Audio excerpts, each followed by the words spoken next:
Welcome, folks. We're so happy you're here with us today. I'm going to slowly get started here since it's right at 12:01. We have a lot to cover today.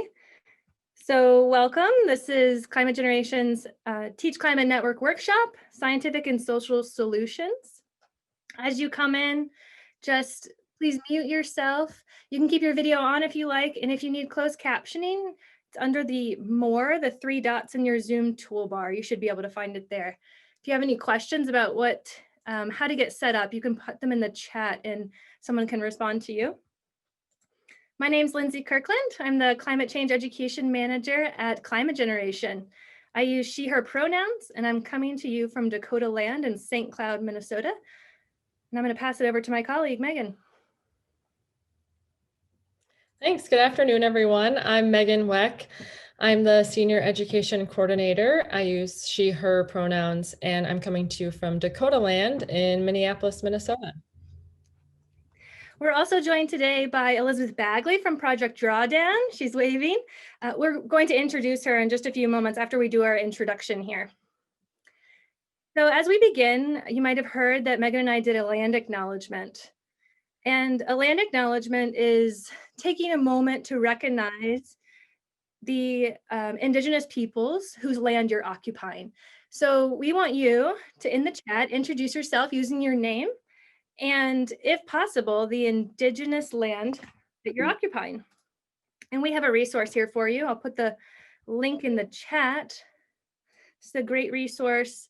It actually has a teaching guide as well, where you can find the name of the Indigenous peoples in their land that you're occupying. So go ahead and you can put your name and the native land. Great. Thanks. I see some folks putting theirs in the chat now.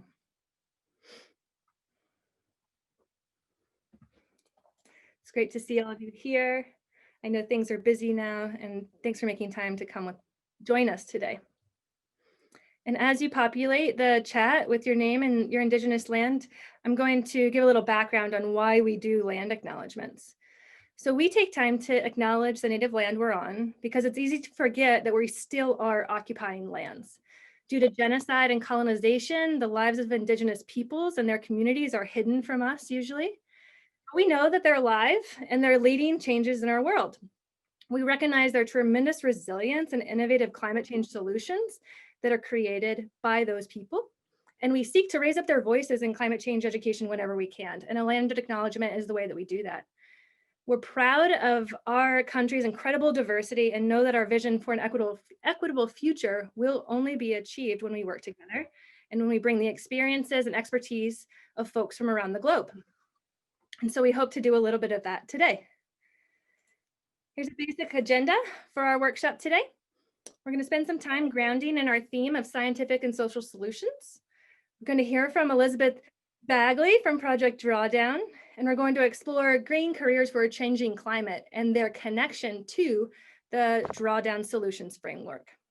Later on, Megan is going to share some resources and activities from our Green Careers for a Changing Climate resource. Great. And if you're just joining us, we're just getting started. You haven't missed anything. Don't worry. So here at Climate Generation, we know that teaching about solutions to climate change and not only focusing on the impacts is an important way to combat the guilt and anxiety around climate change and to inspire action. We connect our work in climate change education to two main solutions frameworks: the United Nations Sustainable Development Goals and Project Drawdown. And we're going to go into those in further detail throughout this workshop. So don't worry if you're not familiar with them yet. Today we're going to explore these two frameworks, and we're going to hear how Project Drawdown Solutions Framework is linked to our new resource, which is Green Careers for a Changing Climate. And we have a documentary and an instructional supplement. And you're going to see clips of those today. So you might be asking yourself, as you join this solutions-based workshop, what are climate change solutions? What are they? And this is a really big definition that pulls from the UN Sustainable Development Goals, from Project Drawdown, and from our work. And I'm going to read it for you here today. So climate change solutions reduce greenhouse gases by avoiding emissions and or by sequestering carbon dioxide in the atmosphere. Solutions incorporate the goals for supporting social, economic, and environmental sustainability, without which society cannot reach drawdown. This includes addressing systemic racism and other social inequalities and recognizing marginalized communities as creators of solutions. So I'm going to ask you right now, thank you. I see all the names and all the locations that you're calling in from. It's so great. So the next activity for you in the chat is to share a word or two to describe a climate change solution that you know about. And you can submit as many that come to mind. Just pop them in the chat there. Okay. I see gardening. Probably decreasing food waste, educating women, agroforestry, composting, agroecology, policy, sequestration, vegan diets, rejecting plastics, sustainable agriculture, eating less meat, using bamboo. These are all great. Renewable energies, CFC reduction, electrification of all the things. Great, keep them coming. It's really amazing to see. And what we're seeing here is two different styles of solutions that we might consider if we want to bin them. We see personal actions that folks can take, like home composting, and we see systemic changes, so transitioning to an electronic or electrified economy. And this past summer, we learned from Catherine Hayhoe, who's a climate scientist, that even if everybody did everything they could through individual action, that would at most fix up to 40% of the climate change problem or crisis. So that means individuals acting alone can only fix 40% of the problem. So what is that other 60%? What are those things? And that is the idea of this system-wide actions. And you all have alluded to some of them too in here. And that's great. And I provided a little list here for you to think about system-wide solutions, because really that's what we're talking about today. And we are going to connect it to personal actions in a through careers, but we're really talking about system-wide climate change solutions. So, and I think some of you guys put this in the chat too, but we see advances in science, technology, and engineering as solutions. Education reforms are a form of system-wide solutions, so incorporating climate change education across grade levels and across subjects. Policy changes. You might also think of advocacy and reforms for supporting social justice movements as a form of climate change solution. Making connections through art and storytelling and collective action. And really what we're going to focus on today is workforce preparation for a changing economy. Okay. So was there anything in this list that is surprising to you, or is something missing? And if you have any additional ideas that haven't already been listed, go ahead and pop them in the chat. What are some additional system-wide climate change solutions that we could talk about? And as you do that, I'm going to share all of these things are happening now. And what's something that's very easy to forget, because all of these solutions, individual and system-wide, happen at all different times and in many, many different places. And it's really hard to understand how the movement is going in one direction when it's happening all over the place. But I want you to know that it is. And these are all headlines that we've seen in the last couple of months. And they represent solutions in financing, solutions in investment or divestment, solutions in education, solutions in policy, and also solutions in the form of social justice. So these things are happening and they're often just hard to see.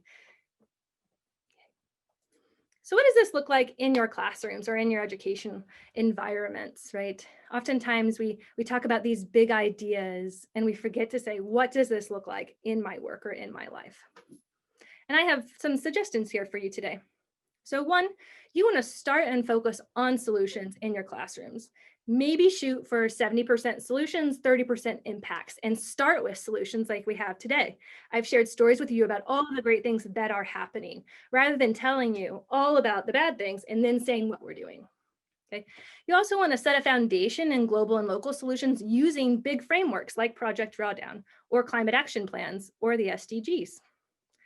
You also want to connect to action projects. So motivation, inspiration, courage, strength, hope all come with taking action, especially when you connect to local action projects. And Megan is going to share some activities with you to do that with your students today. You also want to tell stories about collective action. Remember when I said that it's hard to see the forest through the trees? You want to tell a story that brings all of those disparate components together to tell what the power is and how we are moving towards solutions together. And finally, this is where we really get to our work today, is you want to focus on people power. So society can't make solutions and transition to a sustainable economy without people, right? And greater than 10% of our US job market right now is in the green economy. And there's even more folks that work to support the green economy. And that's only going to grow. And we're going to talk about how people with green careers are helping us move towards a sustainable future. And to get you started on that thought process, I'm going to share the documentary with you, and we're going to watch the first 2 minutes together. Okay. Here we go. The world around us is changing rapidly, in some cases for the worse, and in many cases for the better. There is an opportunity now to build a better world where all our communities are resilient, connected, and thriving. One thing that is definitely changing is the opportunity for careers that help the environment and slow climate change. These are called green careers. Green careers produce goods or provide services that benefit the environment, protect people, conserve natural resources, provide equitable and meaningful employment, or make the production process more environmentally friendly. Green careers provide an opportunity to justly transition to a more diverse workforce. Currently, women of color are especially underrepresented in green careers involving science, technology, engineering, and mathematics. There is a need to create a better future where well-paying jobs are inclusive of all people from all backgrounds, experiences, and perspectives. These careers help reduce emissions or greenhouse gases that are produced from the burning of fossil fuels. It's important that we find ways to reduce the greenhouse gases that are being released and already exist in our atmosphere because they are acting like a blanket around our planet, holding in heat and warming things up. If nothing is done to halt this process, the planet will continue to get hotter with more violent weather, fewer species, and disrupted systems. Climate change affects all of us. However, the impacts of climate change are disproportionately experienced depending on who you are and where you live, and often low income and people of color experience the worst impacts. Luckily, a lot of smart people around the world are thinking about this. Project Drawdown is a group of researchers, communicators, and educators working together to identify climate solutions in all sectors, such as electricity, agriculture, and education, that can be taken today. These solutions offer exciting opportunities for careers that make a difference for our planet and the people who live on it. There are many different. Great, thanks. So I'm really excited and honored to introduce our friend today. Sorry about that, Elizabeth Bagley. She's the director of Drawdown, or excuse me, Project Learn. We have our wrong title there, director of Project Learn. And she's here with us today to talk about Project Drawdown, the solutions framework that they use and have created, and to help us connect our work in green careers to climate change solutions. Thanks, Elizabeth. Thanks, everybody. It's so great to be here. As Lindsay said, everybody, I am Elizabeth Bagley. I use she, her pronouns, and I am coming to you from occupied land of the Tlingit in Southeast Alaska. So it is just such a pleasure to be here today. Let's dive in. You ready, everybody? Let's talk about from global, and Lindsay teed it up so well, from global solutions to local. What do climate solutions look like in action? And I'm going to start by asking you a question. So I would love for you to open up the chat box, stretch out your fingers, and I invite you to answer this question. What comes to mind when you think of climate change and global warming? Go ahead and tell me in the chat.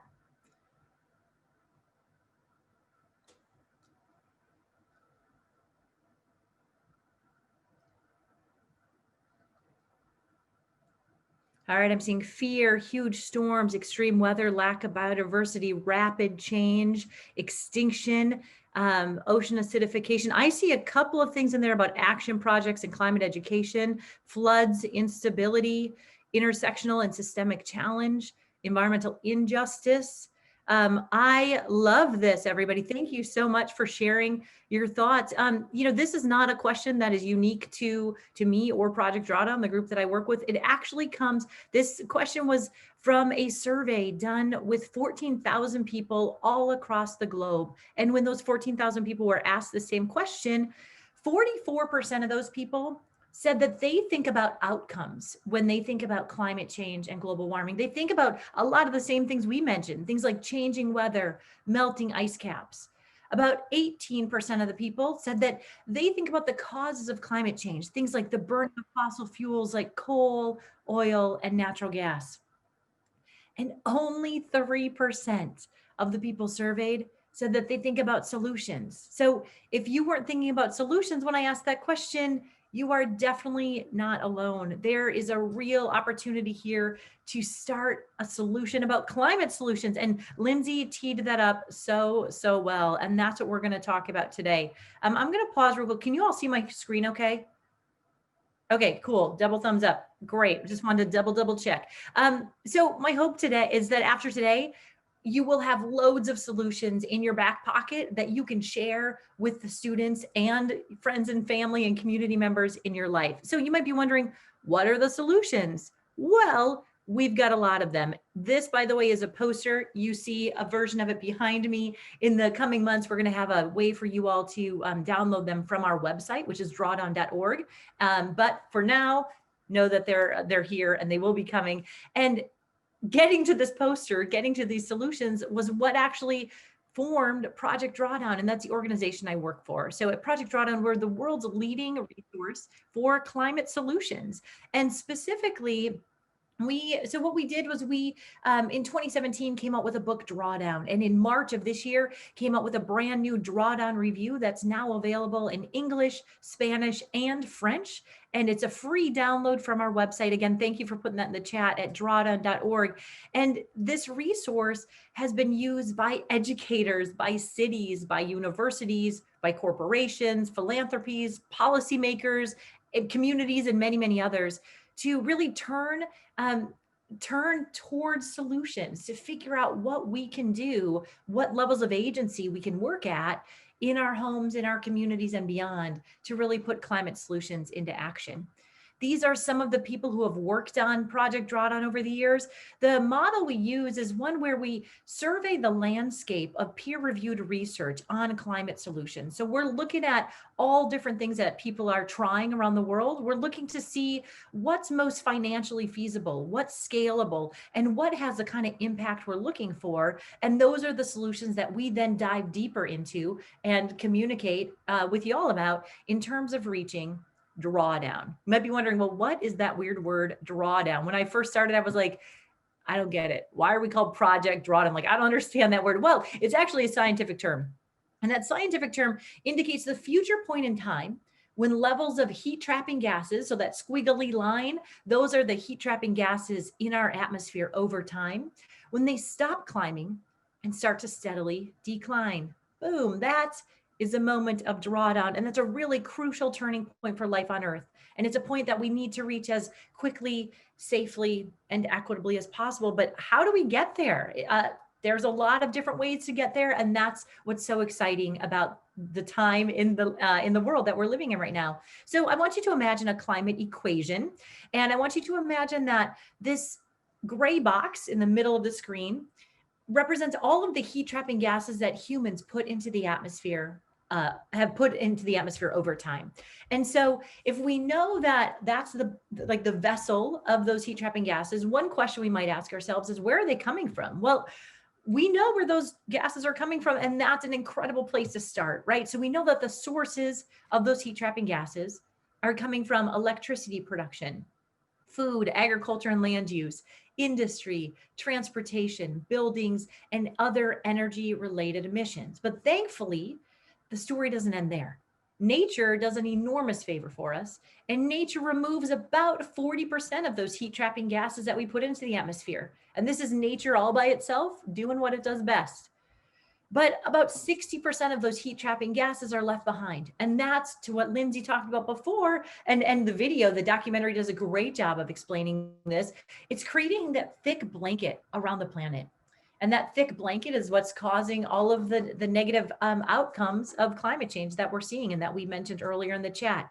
So knowing where the heat trapping gases are coming from and where they're going really helps us identify this suite of climate solutions and that we can implement to reach drawdown. So what I want to introduce you to today is really this drawdown framework for climate solutions. We want to focus on reducing the sources, and there are the 3 S's that I'm going to introduce you to. The first is reducing the sources of heat trapping gases. You'll notice that these categories are the same categories of the sources we just talked about. So we want to reduce sources. We want to support and enhance the sinks of those heat trapping gases, and we want to improve society and help society achieve broader transformation. So this, everyone, these are the 3 interconnected areas for action that we need to pursue globally, simultaneously, and with determination. So today I'm going to provide you with an overview of climate solutions that we have in hand now today to reach drawdown and really begin to come back into balance with the planet's living systems. These solutions are tools of possibility in the face of a seemingly impossible challenge. But we know that widespread awareness and understanding of climate solutions is vital to kindle agency and affect change worldwide. And while we might not all want to join in climate marches, we know that there are people and institutions of all kinds in all places that have a role to play in this great transformation. And the solutions that we're going to talk about today are really a synthesis of collective wisdom and collective action unfolding across the globe. And one of the things that I want to talk about is how, beyond just addressing heat trapping gases, climate solutions can have what we call co-benefits that contribute to a better, more equitable world. For example, climate solutions that curb air pollution are also health solutions. And climate solutions that protect and restore ecosystems are also biodiversity solutions.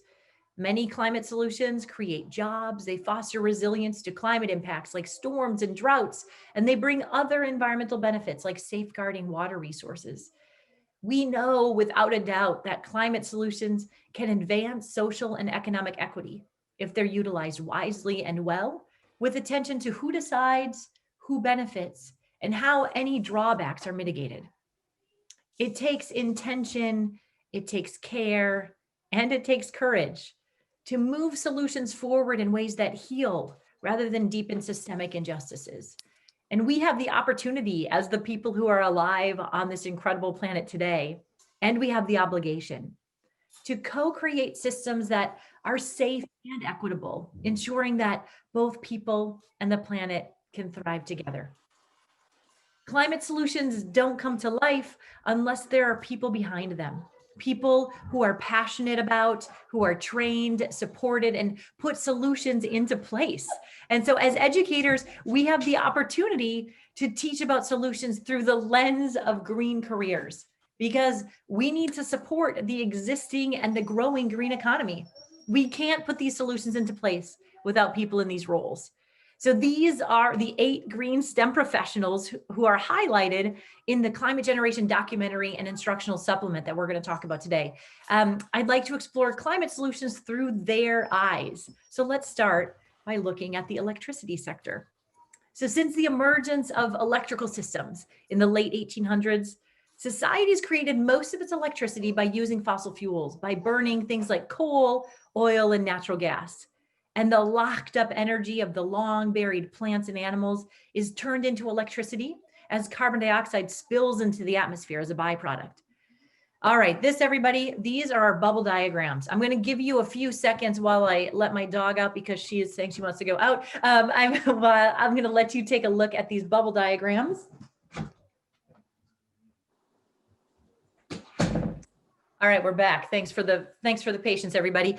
So these bubble diagrams, that is not a scientific term. That's just what we lovingly call them at Project Drawdown. These are a visual representation of the quantification of the climate solutions that we've looked at. So this specifically is looking through the lens of the electricity sector. And for the electricity sector, each of these bubbles represents a different solution. And the darker colors represent the minimum impact in terms of reducing the heat trapping gases. The outer or lighter colored circle is the maximum impact. And all of these circles are scaled relative to one another and also relative across all of the other sectors we're going to see. So you'll see that the bigger the circle, the bigger the potential global impact. And that's really important because when we talk about moving from global to local, you know, some of the bigger solutions, it doesn't mean that they're necessarily better or that they make sense in your community, right? So what I really want to stress today is that these are part of a mosaic of climate solutions, and we need all of them implemented as quickly, safely, and equitably as possible. It's not that there's one that's necessarily better or worse. They're all great. They all reduce sources, improve sinks, or improve society. So we want to be thinking about all of these in concert, and we want to, you know, meet our communities where they're at and figure out what solutions make sense in our context. So with this, we know that there are loads of solutions related to electricity, things from shifting production away from those fossil fuels that we talked about, to enhancing efficiency, to improving the system. And today, I would love to introduce you to Jamez Staples, and he is a CEO of Renewable Energy Partners in Minneapolis, Minnesota. And Jamez realized that there is an opportunity to do good while addressing poverty and climate change at the same time. That was one of those co-benefits. He works on climate solutions by developing community solar projects that are placed in high density urban areas rather than out in a green field somewhere. They provide solar subscriptions for low income households. They support minority and women owned businesses, and they partner with community-based groups for ongoing operations. Talk about a really beautiful story of climate solutions meeting co-benefit. So when we think about connecting our youth with electricity solutions, what about being a CEO of a renewable energy company like Jamez? Or what about the kinds of people that Renewable Energy Partners works with, someone depending on a solar installer like Kevin Brown. Kevin Brown puts climate solutions into place in communities all over the Twin Cities area. And when you watch the documentary, you'll learn that solar installers and wind turbine service technicians are two of the fastest growing jobs in the country. So how might you introduce this career pathway to your students? Another climate solution sector involves the ways that we grow and use food. Solutions in this sector are focused on reducing food waste, on plant-rich diets, on shifting agricultural practices, and on protecting ecosystems. But for today, I'd like to talk about reducing food waste. A third of the world's food is never eaten, which means that land and resources used and the heat trapping gases that were emitted in producing that food were completely unnecessary. The great news is that food waste is a solvable problem, a problem that Natalie Jacobson is solving as a campus kitchen coordinator, where she recovers surplus fruits and vegetables from farmers markets and donates those fruits and vegetables to people in the community who don't have easy access to fresh fruits and vegetables. She works on reducing food waste and on reducing hunger. Another great co-benefit and another fabulous career. So not only might someone want to be a campus kitchen coordinator, what about the manager of a local farmer's market? Every farmer's market has somebody in charge, or a vendor at a farmer's market. All of these things are amazing climate solutions that are helping us in many ways with co-benefits of reducing food waste and improving the lives of folks around us. Now, to bring it even closer to home in your classrooms and in your communities, might there be opportunities to reduce food waste in your schools? How about starting with a food waste audit when we can meet again in person? And if you need tools for that, if you're looking for inspiration on how to get started, I invite you to download the Lunch Out of Landfills Toolkit, which came out of an incredible partnership in Maryland with a number of Rotary clubs and local composting groups and local schools. So another refrain I want to mention is just the importance of partnerships. You don't have to do this alone.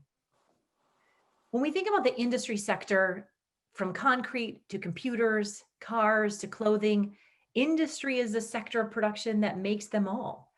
And from our research, we know that there are three main areas in industry where we find climate solutions. We find climate solutions around the ways in which we can use waste, the ways in which we can manage and address refrigerants, and improving materials. Now, what are refrigerants, you might be wondering? Well, let me tell you a little bit about those. Those refrigerants are potent heat trapping gases, and they unfortunately often leak during disposal. So some common names you might have heard of, CFCs, HCFCs, also known as Freon, which is a trademark example. Those are those potent heat trapping gases. And it makes sense, right? The molecules are great at trapping heat so that our food and our spaces are cooled. But unfortunately, those molecules, when they're released into the atmosphere, they keep doing their job, even after the air conditioners and the refrigerators have been disposed of. And those gases stay around in our atmosphere and cause a lot of problems. However, meet Elise Sorensen. Elise is a chemist at Train Technologies. Train Technologies is one of the fabulous sponsors for both work that Climate Generation and Project Drawdown does, because they're a pure climate company where they're focusing specifically, and Elise is a great example of that, on understanding the interaction of refrigerants with various materials that they use to build their products. Her job is a climate solution by evaluating and identifying sustainable refrigerants that can be used in products. I have to tell you, I went through lots of years of chemistry in both in high school and college, and I never once thought about the impact I could have in chemistry through the lens of refrigerant technology and refrigerant management. So how might we provide youth with lenses to see the ways in which subjects like chemistry and math can lead to rewarding climate-focused careers? Moving on to transportation, we know that mobility has played a critical and complex role in shaping society, and the demand for it is only growing. However, most of the energy driving mobility has been generated by burning gasoline, diesel, and jet fuel. When we think about solutions related to transportation, we think about shifting to alternatives, enhancing efficiency, and electrifying vehicles. But there can be lots of barriers to getting people to drive electric cars. And we need people like Jukka Kokkonen, an electrical vehicle consultant, who are willing to work in a space that is rapidly changing, because it's really critical to have people in this place who can support the transitions that we need to reach drawdown within our transportation system. I know, on this island I live on in Southeast Alaska now, we only have 17 miles of road, so you can't go very far. And so electric vehicles are becoming increasingly common. However, we don't have anybody who can work on them. Now, thankfully, the electric vehicles don't need as much maintenance usually as the gasoline powered and diesel powered vehicles. However, we're working with a local automotive group here to get people trained to be electric vehicle consultants and technicians, so that we can actually have a better peace of mind having electric vehicles on this island. So what an incredible career path, as well as a really always evolving career path, thinking about the new technologies that are coming with electric vehicles year after year. Buildings are another major driver of emissions, and some of those emissions come from the materials that make up the buildings and the process of construction, renovation, or demolition. That's something we call embodied carbon. But many more emissions are the result of ongoing use. And that's where we can focus on not only shifting energy sources, but also enhancing efficiency. And Buffalo, New York, like many places many of you live, like the Twin Cities in Minnesota and other places, are filled with old houses that really challenge their residents, with high heating costs that are generated by long and demanding winters. And it's not unusual for a heating bill to come at the same or higher even than the cost of rent.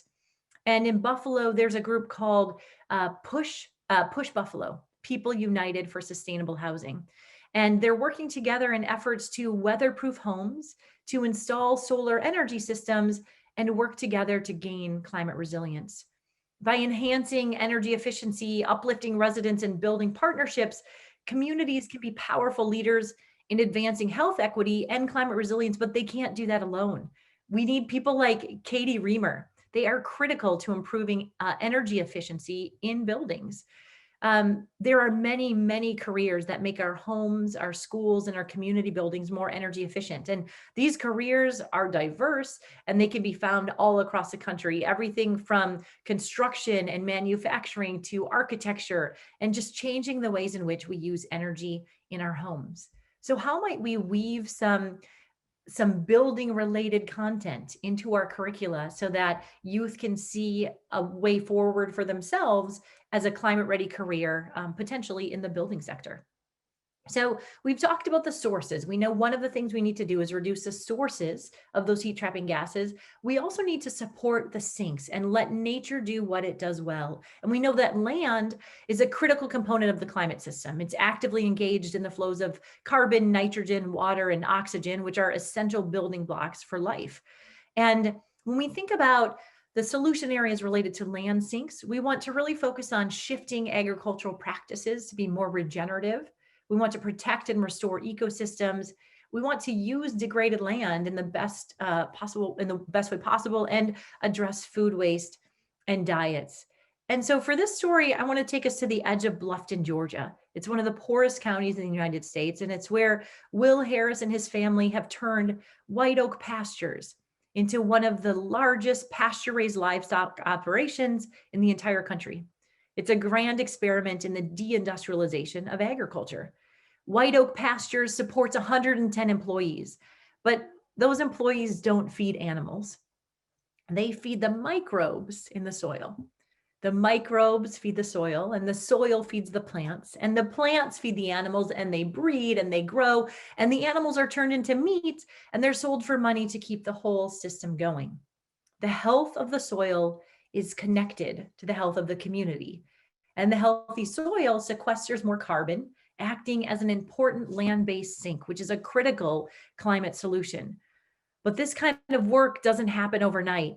And we need people like Dr. Ukaga and other agriculture extension programs working to support multi-region food systems where we can reimagine and reinvent the agricultural system, shift our agricultural production. So how might we provide our students with a chance to really understand the shape of and to reimagine agricultural practices across our country? After all, I think it's important for us to remember that humans created these systems, right? When we think about the food system we're living in right now, we made it up.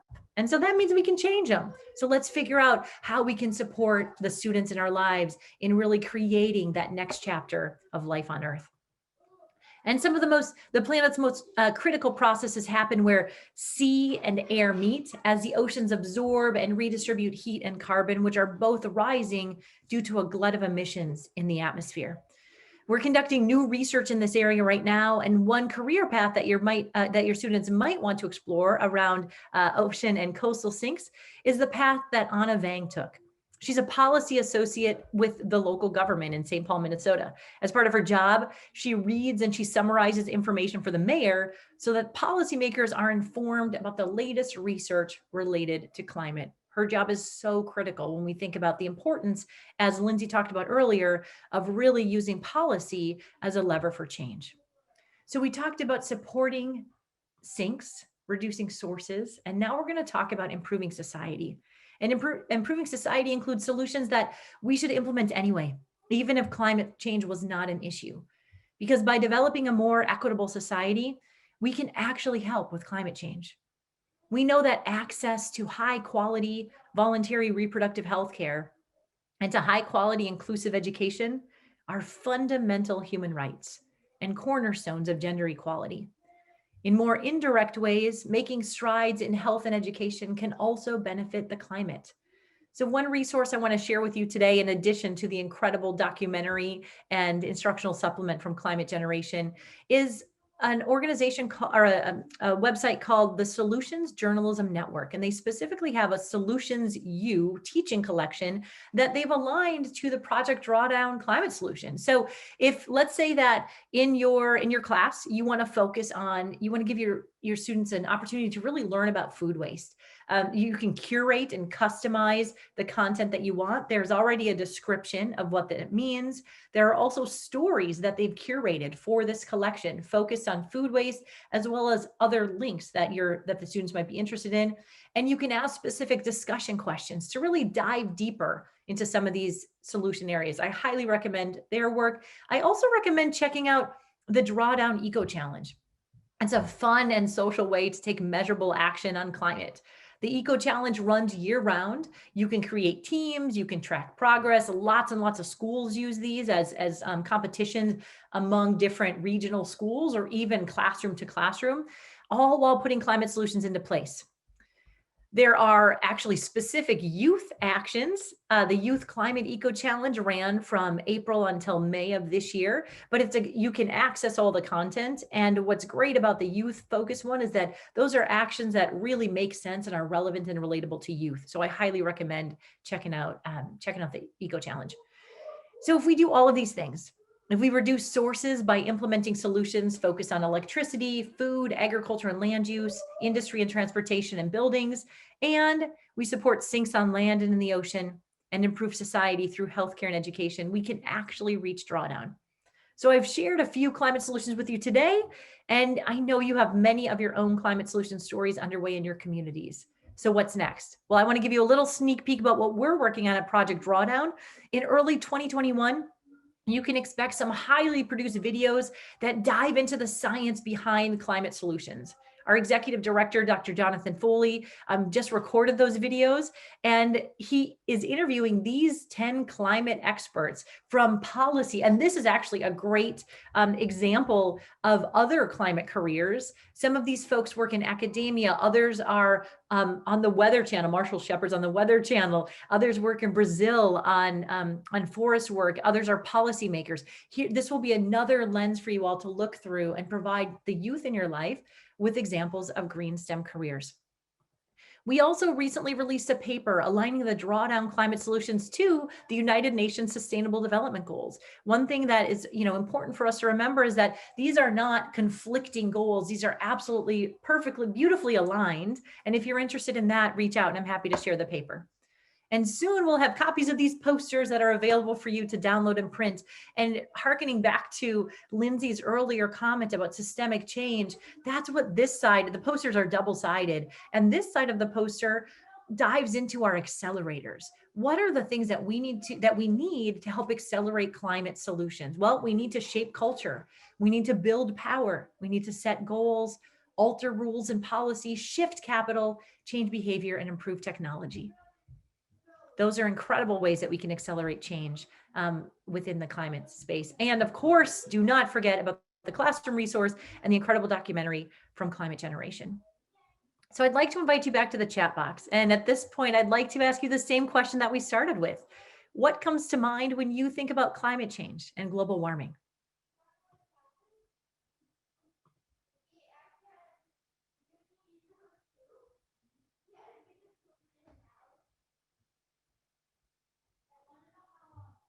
I see action and hope and resilience, the power of stories, green careers, systemic change for good, community-led solutions. Love this. Shifting culture, everyone together. Let's do a community weatherization program. Keep them coming, folks. This is the feel-good part for sure. I love this. I love seeing what is coming on this chat box, everybody. And I just want to take a moment to recognize that this is a little different from the first time we answered this question, everybody. Oh my gosh, this is when I get a little teary. Hope, local action. Thank you so much for sharing that, because I think I want to extend that question to this rhetorical question of, what comes to mind when you think about how you teach climate change and global warming? What percentage of the time, going back to what Lindsay mentioned, are you teaching about outcomes? What percentage are you teaching about causes? And what percentage of the time are you spending on solutions? And what might happen if we shifted and really led with and spent more time on solutions? And hopefully today you've been introduced to a wide range of climate solutions with diverse intervention points across individual, community, organizational, governmental, regional, national, and global scales. It will take a whole ecosystem of activities and actors to create and accelerate the transformation that's required. So what will you do? What will you do in your classroom, in your community? What do you want to reach towards? The reality of intervening in a complex system is that no one can do it all. And we all have an opening to show up as problem solvers and change agents and contribute in significant ways, even when we feel small. Will we employ collective courage and determination and the diversity of existing solutions to move the world towards a balance with the planet's living systems? Because we're living in a time of dramatic transformation. The physics, chemistry, and biology of this planet make that non-negotiable. Stasis is not an option. Society has a choice to make about what transformation it will take. Will we pursue climate action in ways that heal systemic injustices and foster resilience, well-being, and equality? Who will we choose to be in this pivotal moment of human history? Because together we can leverage the solutions that we have in hand today to build a bridge from where we are today to the world that we want for ourselves, for all life, and most importantly, for generations yet to come. A better path is still possible, and may we turn that possibility into reality. Thanks so much, everybody. Yay! I'll do an out loud clap. Oh, Elizabeth, that was such a great weaving together of all amazing things that make my heart feel full. Solutions, people power, the story of collective action and individuals coming together to make our world a better place. That's great. And I'm seeing in the chat, people really enjoyed that. So thank you so much. We have about 10 minutes left. What I want to do is kick it over to Megan, because she is actually going to highlight some of the activities in our Green STEM career resource that takes the ideas that Elizabeth was talking about and puts them into activities that can be used with students. And she's just going to give you a brief overview so you can see what this looks like. And I'm going to pass it to Megan. Great. Yeah, thank you. And thank you so much, Elizabeth, for that awesome talk. It's so inspiring to think how we can change from the beginning of our thoughts of climate change to solutions and start with solutions right there. So pretty amazing. I just wanted to highlight 2 activities from our instructional supplement. You met most of the careers from the documentary that Elizabeth pulled out, which is awesome. I want to turn your attention back to Elise briefly, who is a chemist at Train working on refrigerant management and making it sustainable. And this activity is kind of a discussion you can have in the classroom and thinking about how we can really identify what this career does. So how does this career affect drawdown is my first question. If you want to put your answer in the chat, does it take carbon out of the atmosphere or act like a sink? Does it B, release carbon into the atmosphere as a source? Or C, does it change a large sector or transform society, as we've been saying? So if she's working on refrigerant management and making chemicals more sustainable, what is that doing?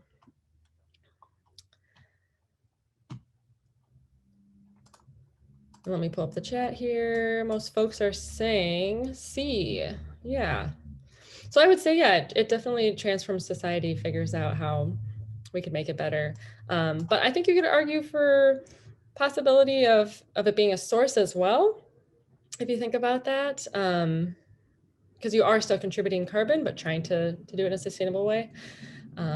So yeah, good discussion topic. Next, what is this career doing? So if we're saying that green careers, again, are they produce goods or services, or provide services to the environment, protect people, make the production process more environmentally friendly, what is this job doing? What is this career doing? A, is it producing goods or providing services that benefit the environment? B, conserving natural resources? Or C, making the production process more environmentally friendly? Go ahead and put your answer in the chat.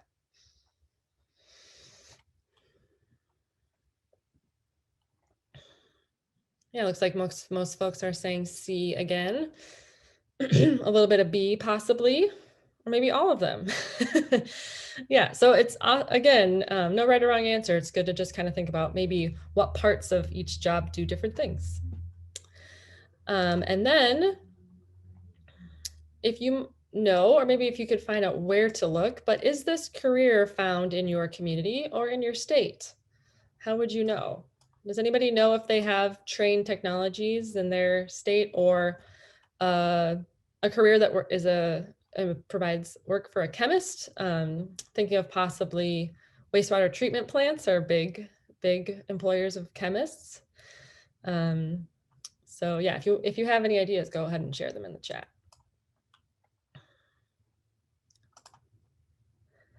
And then another one I just want to touch on, this activity is from the instructional supplement, and it really has students think about their own community sustainability project.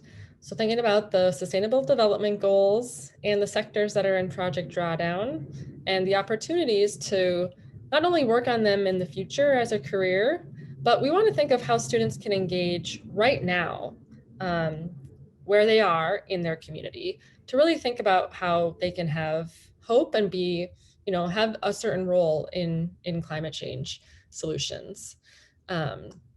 So this one references Dr. Ukaga and how he works in sustainable development. But really it's, dividing students into groups and having them brainstorm ways that their community could benefit from something, that we're talking about how to transform society. So this is really a time to think and dream big, think outside the box, use their creativity.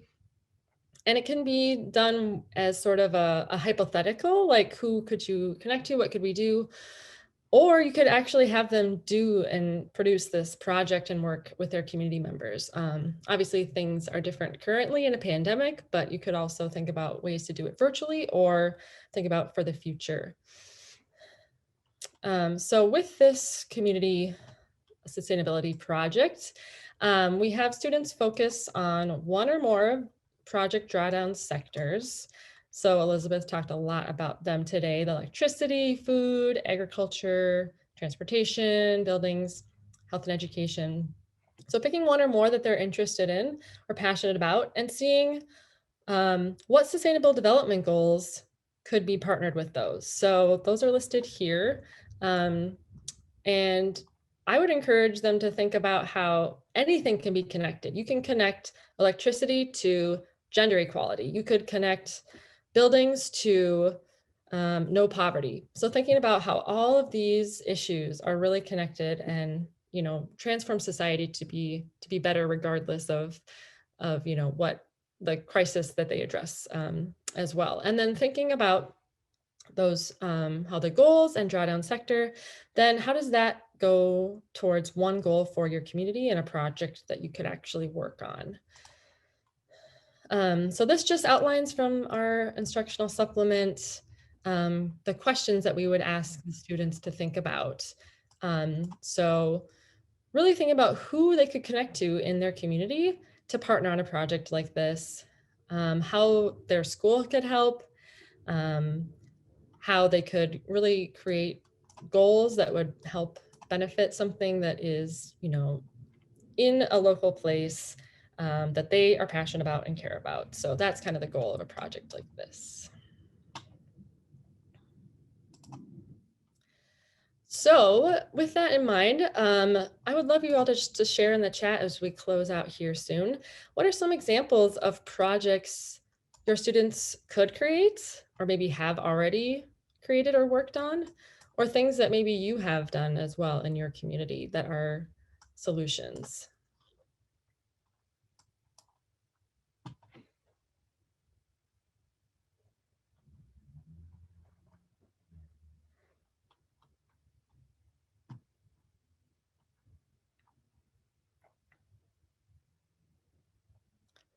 So we have some reducing single-use plastics in school. Yeah, a lot of things can happen, I think, when you think about the school as your local community, because students are coming in and out every day and seeing the ways that things are operating and probably have a lot of ideas about how to make things better. Wasting less food, definitely. I think students see that in the cafeteria a lot, of how the systems can be better. Gardening. a youth climate education task force to push climate education policy. Awesome. So yes, you can definitely have youth engage in policy, even if they're not 18. We want to really help youth feel like they have a voice and are empowered. Awesome. Those are all some awesome examples. Great. Well, I just want to thank you all for coming and just note a few things here. We have a Teach Climate Network that you can all join if you're not a part of it yet. You get our monthly Teach Climate tips, e-newsletter in your inbox, and access to an online hub where you can connect with educators from across the country and content and resources. And then also we have all the webinars and workshops that we have done so far and will do up there for you to access and share and use whenever you would like. And this month and every month actually, we have a program also called Ask the Expert.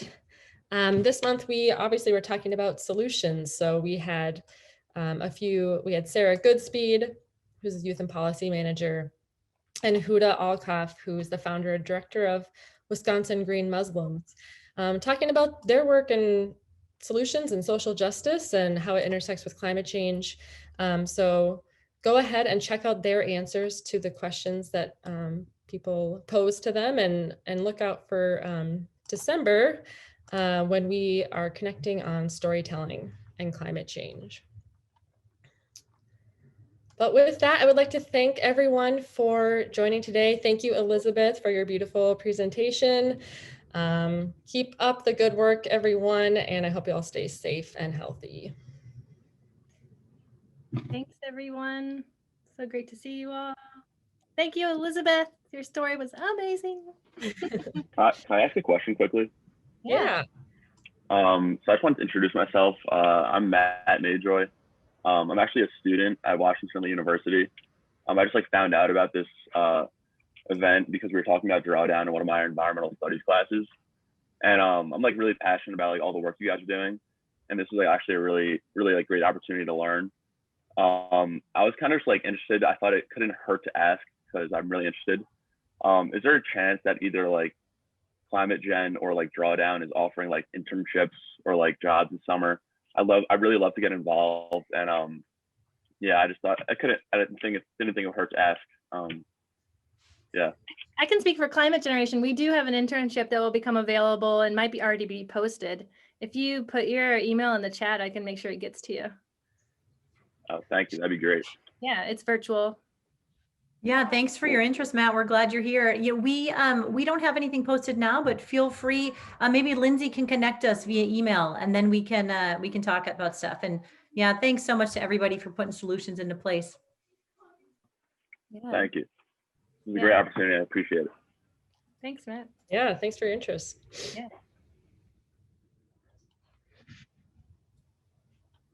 Great. If no one else had any questions, we'll just close it out. Perfect.